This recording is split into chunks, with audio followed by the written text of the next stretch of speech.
listening to This Week in Big Sky Basketball as we take you around the conference for all the latest in Big Sky hoops. Now, here's your host, Scott Garrard. Welcome on in. It's another edition of This Week in Big Sky Basketball. I'm Scott Garrard. Now, last week on the men's side, Montana continued its run through the Big Sky Conference play by improving to 7-0 following a road win over rival Montana State. For the women, leaders Northern Colorado and Weber State and Montana all suffered a loss on the week to join Eastern Washington in a four-way tie atop the top at 5-2. So we got a busy show to try to break it all down. Our guests today include Idaho State forward Grace Kenyon, also Weber State men's head coach Rahe, and Skyline Sports Colter Nuanez. And we'll talk about some of the top storylines from around the league. First, let's take a look at what's happening in Big Sky women's basketball. Weber State, Northern Colorado, Eastern Washington, and Montana are all tied atop the Big Sky standings with a 5-2 conference record, closely behind the top four. You got Portland State, Idaho State, Montana, and Idaho also tied with a 4-3 record. Weber State defeated Sacramento State but lost later in the week to Portland State on its two-game road trip. And in its lone game of the week, Northern Colorado fell on the road to North Dakota.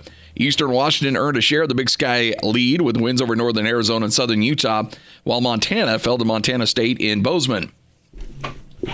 This week's Ready Nutrition Player of the Week in Big Sky women's basketball is Eastern Washington's Delaney Hodgins, who averaged 23.5 points, 10 rebounds, in two Big Sky contests this week. She extended her double-digit scoring streak to 15 straight games and has recorded a total of 95 double-figure scoring games in her career.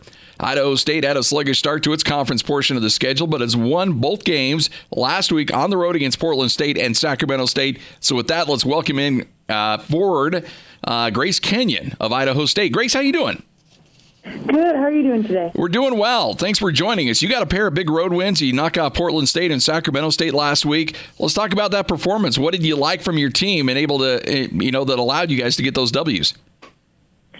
I think that we're just sticking with the program and kept working hard and made adjustments that helped us get the W's.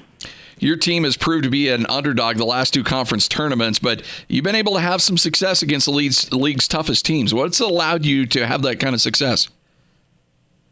I think that we just keep making adjustments over the entire season, and we keep trying to address areas that we have weaknesses in. And I think that's why we always peak at the end of the season. You know, it was fun. I was calling a lot of those games last year in the conference tournament. It was fun seeing your team really come together. So I got to imagine when you struggle at the early part of a conference season, you guys don't hit the panic button because you want to be playing your best basketball near the end of the year. Yeah, definitely. And I think that's a big thing that Coach addresses to us. And when we lost those first couple games, he said we still have this many games left, and those are the ones we're going to focus on, but we still need to look at our previous games and get better from those. Big Sky Conference is always really competitive. This year is no different. With you having past experience in the Big Sky, how do you stay focused when the race for the conference lead is so tight? I think for me, I just try and focus on what's next. And this week, that's Weber State. Last time, they got us in Pokey, but now we're going down there, and hopefully we can fix what we did wrong last time. It's interesting. There's a lot of rough road trips in the Big Sky, but this one's pretty easy. Do you like being able to just go down I-15 and square off against Weber State? Does that make it a little easier on your team? I mean, I wouldn't say any road game is easy, but this one is definitely one that we prefer. So when they beat you at your place, do you have a little extra revenge on your mind when you're able to go down to Ogden and maybe say, all right, you got us at home, we're going to try to get one on your place? Yeah, definitely. I mean, that's every game you play. You want revenge because in the Big Sky, there's a team that's always has beaten you before. Idaho State's Grace Kenyon joining us here on This Week in Big Sky Basketball. Grace, thanks for joining us. Good luck the rest of the way. Thank you very much. You got it. Hey, for the last 30 years, Sports Graphics has been a leader in providing signage and services for the top professional and amateur sporting events across the country. That's why the Big Sky Conference is proud to work with Sports Graphics for all of their signage at Big Sky Championships. Sports Graphics, proud sponsor of the Big Sky. Take a short break, come back with Weber State head coach Randy Rahe. We'll also talk about the Big Sky Ready Nutrition Men's Basketball Player of the Week. It's all straight ahead. You're listening to another edition of This Week in Big Sky Hoops.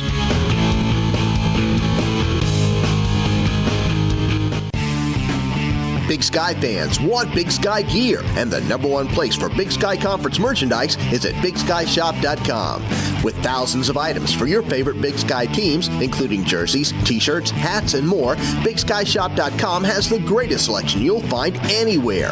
You'll also get great customer service, 365-day hassle-free returns, and $4.99 flat rate shipping on every order. So when you need Big Sky gear, head to BigSkyShop.com. Big Sky fans, all 11 sports games are available on WatchBigSky.com and Pluto TV. 11 Sports is available on various cable, satellite, telco, and OTT providers. Make Big Sky football a part of your weekend by going to 11sportsusa.com/where to watch to find 11 Sports in your area. Again, for all the action, go to 11sportsusa.com/where to watch. You're listening to This Week in Big Sky Basketball. Welcome on back. It's This Week in Big Sky Basketball. I'm Scott Garrard. Now remember, your 2018 Big Sky Men's and Women's Basketball Championships are being held in Reno. Visit roadtoreno.com. Get your tickets as well as hotel information March 5th through the 10th as the Big Sky will take over Reno, Nevada. We want you there. Always a great event. It's a lot of fun, so make sure to make your reservations to get down to Reno. All right, let's take a look at what's been going on in Big Sky men's basketball. Montana kept its 2-game lead in the Big Sky intact after following a 15-point victory over longtime foe Montana State in Bozeman. Idaho and Weber State remain in a tie for second place in the standings at 5-2 after an undefeated week. Following close behind with a 4-3 record are Northern Colorado, Montana State, Idaho State, and Eastern Washington. Big Sky Ready Nutrition Player of the Week for men's basketball was Idaho senior forward Brian Blake, who averaged 24 points, 10.5 rebounds, led the Vandals to wins over Southern Utah and Northern Arizona. Weber State will head up to Pocatello, Idaho, take on Idaho State on Saturday. With that, let's welcome in good friend of the program and overall good dude, Weber State head coach Randy Rahe. Coach, how you doing? Hey, I'm doing fine, Scotty. How are you? That's good. Good to always catch up with you. So I went through the standings, and like always, there's a monstrous logjam up top the conference. Is it going to be one of those years where every single game matters and this thing's going to go right down to the wire? Sure looks that way. You know, it's still pretty early. I think some teams are still trying to find their way just a little bit. But, I think Montana, obviously, they're playing at an extremely high level right now. And they got a veteran team, and they look like they're hungry, and they're playing really, really well. But like I said, there's a long ways to go. I've said this before earlier this season that this is the best the conference been top to bottom since I've been here. A lot of veteran teams, a whole bunch of returning players and good returning players. So It's going to be a crazy rest of the season. Well, it wouldn't be a Big Sky season if it wasn't, that's for sure. Your team remained in second place in the conference. You got wins over Sac State and Portland State at home. What have you liked about your team over the last little stretch that as they continue to develop and progress? Well, we're starting to grow up a little bit. We got a younger team and a little inexperienced team, but I'm starting to see some growth. The young guys are getting better. I think we've only had our full team together for the last 2 weeks. We had, dealing with the guys injured and in and out of the lineup for the whole preseason. And because of that, I don't think we've been able to kind of hit our stride or make the kind of improvements when guys are coming and going. And I think now, if we can keep this team healthy and on the floor together, I think we can continue to grow and get better. And I think our best basketball will definitely be ahead of us. We just got to keep this group going for a while and stay together. But I like how we're growing up. We're starting to form an identity of how hard we have to play and our toughness and our togetherness. That's starting to come. And so I think we got big chance for improvement down the road.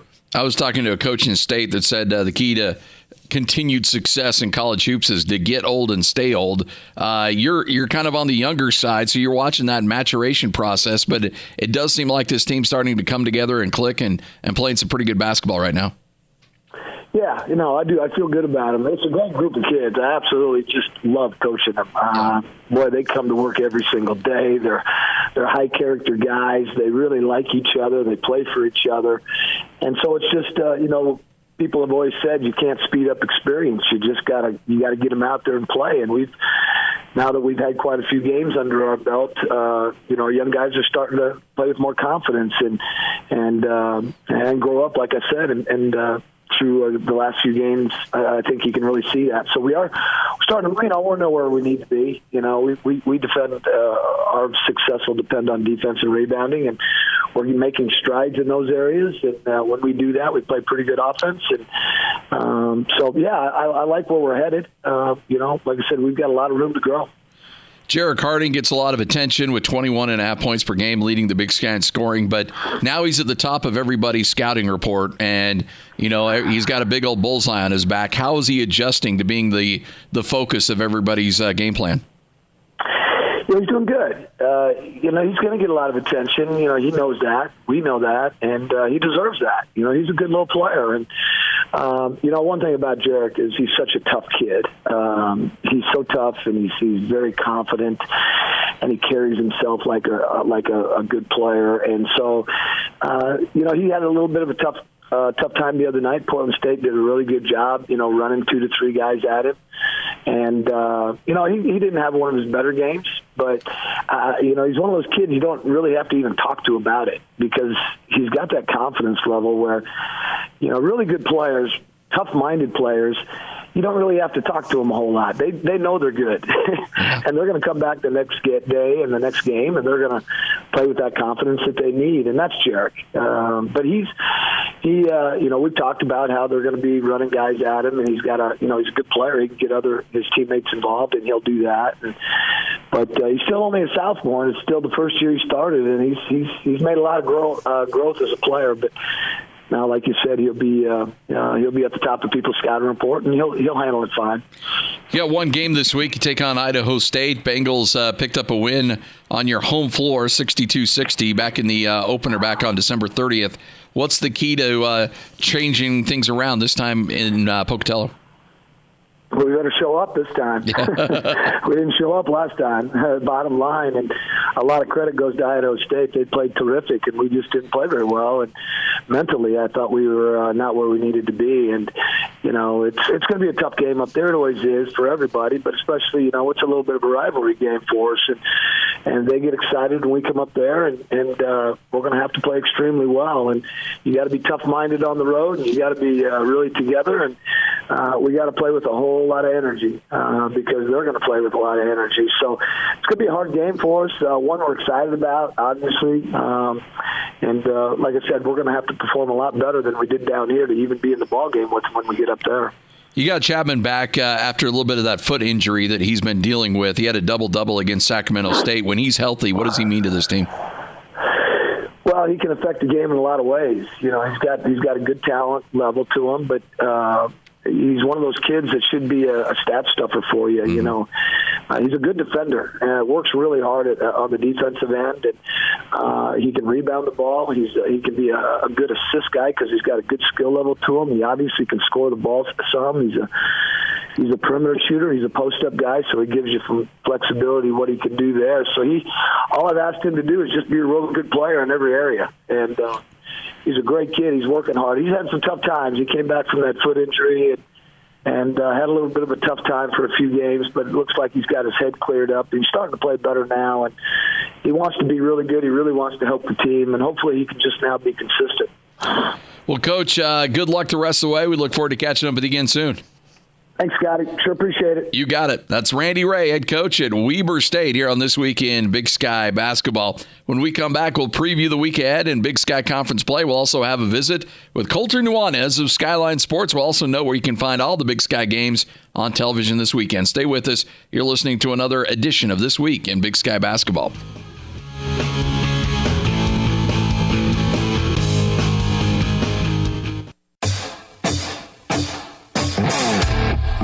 Pluto TV is your one-stop shop for Big Sky action.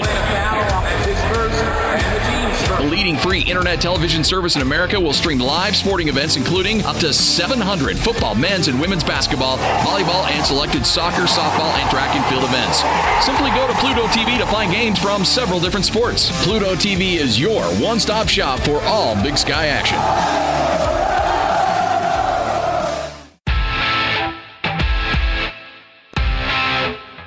The road to Reno is here. March 5th, 2018, the Big Sky Conference will descend upon Reno, Nevada for the 2018 Big Sky Men's and Women's Basketball Championships.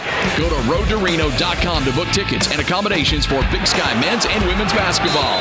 The road to Reno is here. Be part of the thrill of Big Sky Men's and Women's Basketball and join the road to Reno.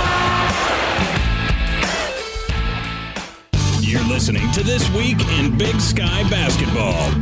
Welcome on back. It's the final segment of this week's episode of This Week in Big Sky Basketball. I'm Scott Garrard. All right, the Big Sky Conference will air all of its live stream sports events on Pluto TV for free, including up to 700 football, men's and women's basketball, volleyball, and selected soccer, softball, and track and field events. All 11 sports production will also be available on WatchBigSky.com and Pluto TV. 11 Sports is available on various cable, satellite, telco, and OTT providers. Big Sky basketball games can be seen on Watch Big Sky and Pluto TV with this week's men's basketball 11 Sports Game of the Week featuring Northern Colorado at Eastern Washington. That game coming up on Saturday. In action this week, Eastern Washington also plays host to North Dakota, while Northern Colorado makes a trip to Idaho.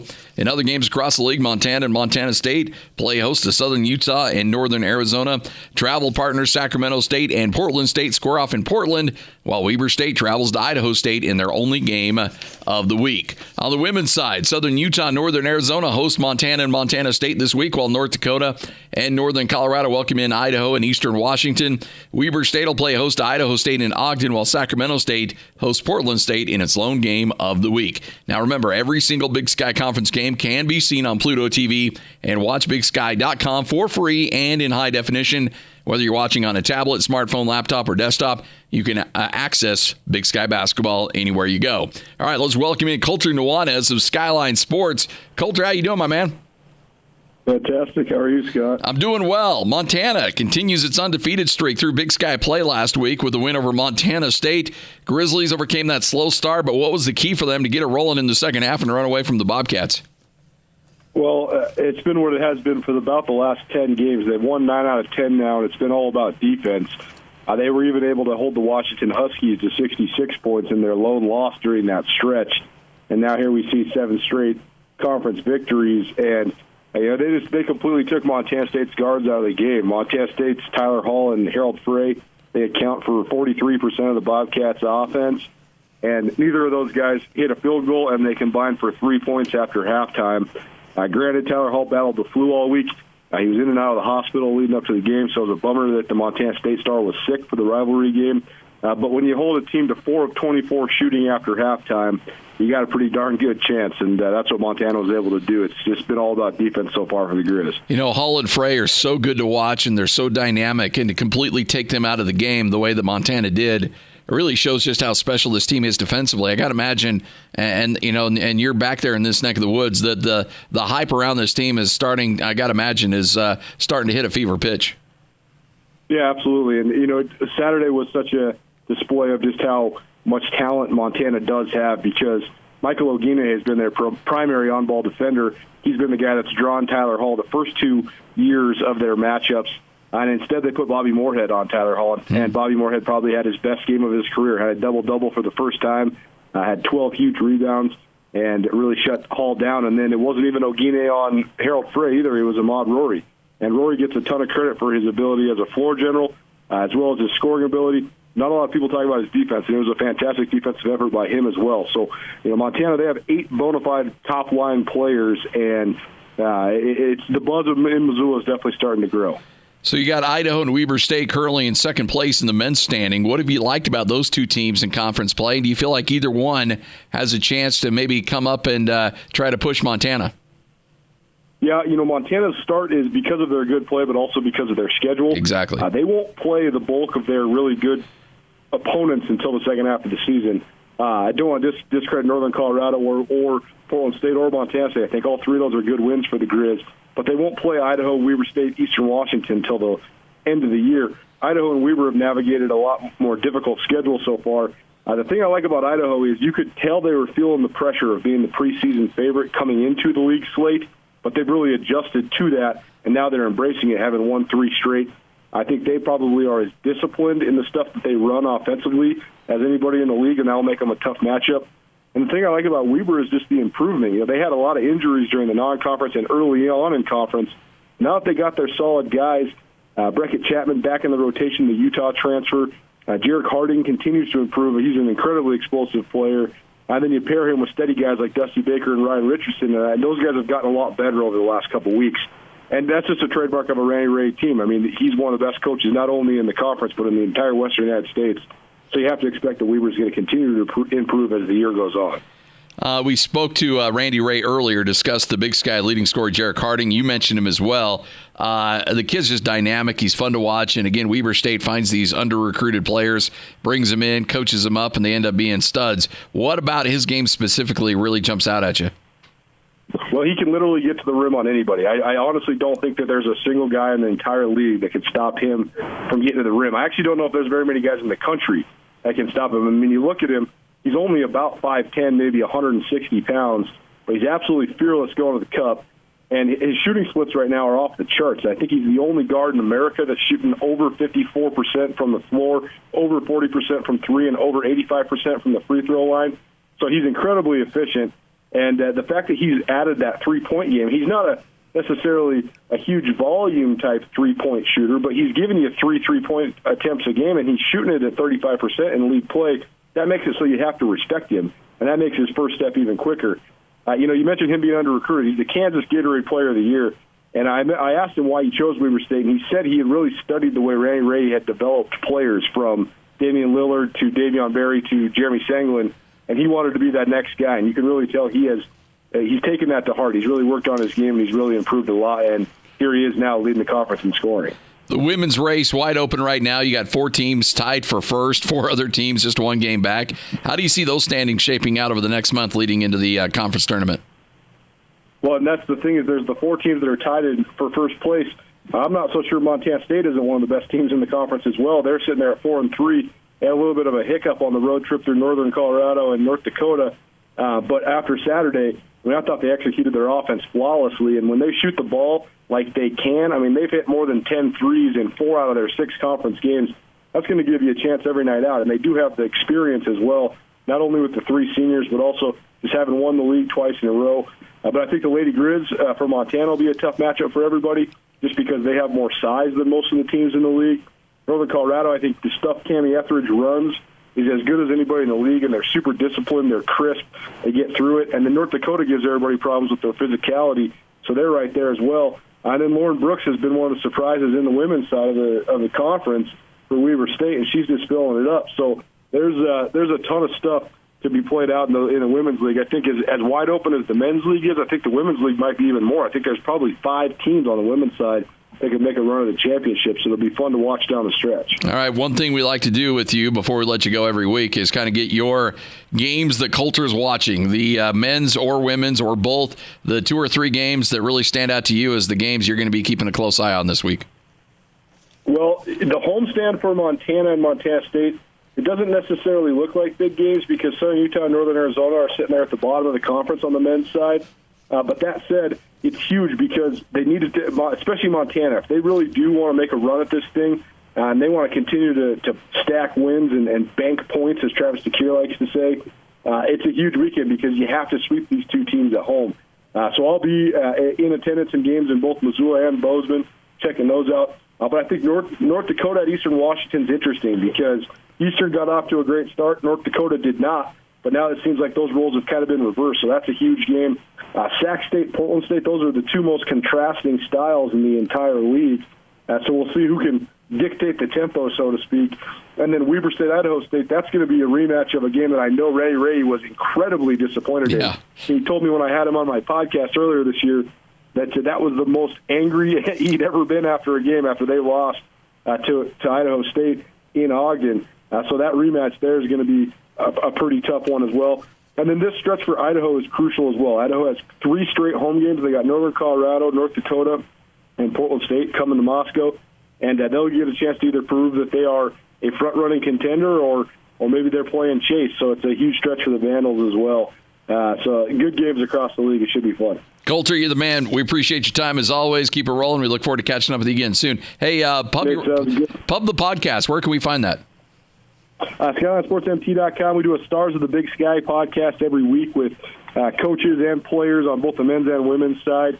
So this week, at SkylineSportsMT.com is where you find it. But I got a good lineup this week. BJ Blake did the Big Sky Player of the Week this week, as well as a variety of other guests as well. We'll hear from Ryan Richardson from Weber State, Jeff Linder from Northern Colorado, Brian Fish from Montana State, and Travis DeCure from Montana. So we got a bunch of good guests lined up this week. So SkylineSportsMT.com. No doubt. You're not messing around. That's good stuff. Appreciate your time. Hey, thanks, Scott. You got it. Colter Nuanez of Skyline Sports. Special thanks to him as well as our other guest, Idaho State junior forward Grace Kenyon, also Weber State men's coach Randy Rahe. Also big thanks to Austin Horton and the executive producers of This Week in Big Sky Basketball, Blake Barrington, as well as Lee Williams. I'm Scott Garrard. Enjoy the games. We'll be back with you next week for another edition of This Week in Big Sky Basketball.